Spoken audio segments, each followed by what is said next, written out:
I don't know shit about Ace Attorney and I haven't watched enough Daredevil to have an opinion about Matt Murdock. But this video is definitely gonna be a Higuruma Glaze video because oh my god, he's such a goated character, man.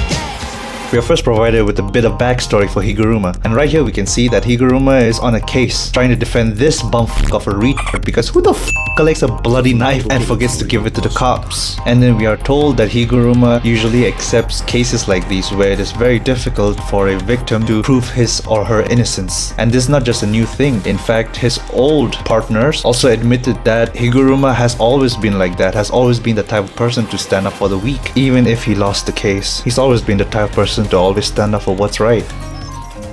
But 君の心はどうなるのさ、Higuruma君。私は。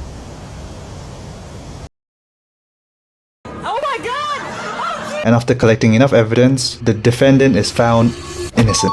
Hell yeah, huge W for Higuruma. And they were able to prove his innocence because he was caught on a convenience store security camera feed during the time in which the crime took place. So this is it, right? Well, the prosecutors asked for appeal and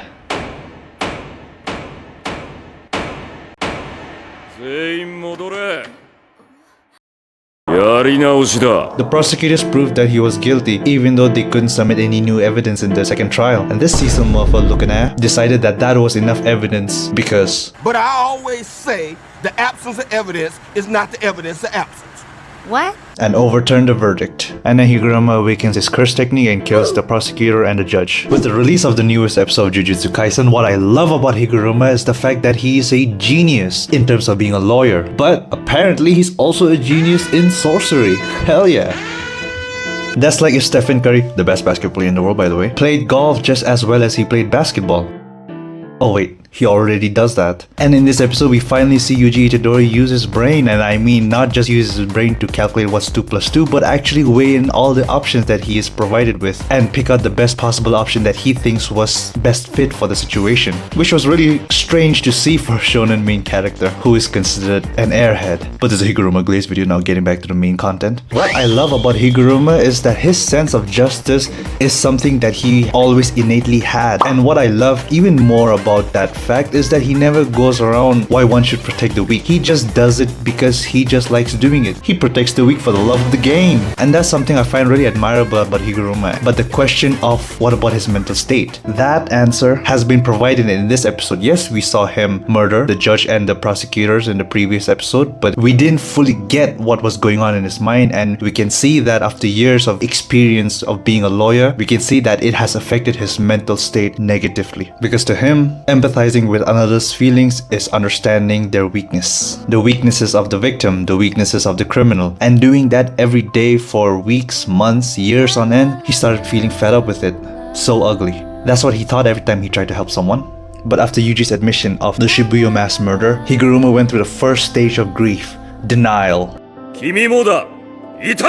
Absolutely refusing to admit that there are noble souls in this world. But the more time passed, the more he thought about it, the more he remembered why he refused the position of judge. It was because that very same ugly nature that he hated, he thought that that was something that deserved to still be cherished. And that's why he continued working as a lawyer instead of being a judge. With that, he takes a punch to the gut and gets sent flying across the room. All while realizing that Itadori helped him get back to his roots. Itadori helped him remember why he did all of this and why it was so worth it to continue fighting for justice. And because of Higuruma's initial reason of wanting to do good just because he innately have always wanted to do good, but slowly getting corrupted by the legal system of Japan and slowly forgetting his reason for being a lawyer and now coming back full circle because of Itadori's confession to do what's right, I think is what makes Higuruma's character absolutely beautiful. And something that may not be as loudly appreciated as the entire fight scene, I think the final moment where Higuruma and Itadori sat across each other on the chairs, where Higuruma asked if Itadori ever killed someone of his own volition, and looked like he was just trying to have a conversation with Itadori. He really humanized the already humanized Higuruma. And I think that's why Higuruma's peak. Give it a like, subscribe, and I'll see you next week. そうか。最悪の気分だったろ。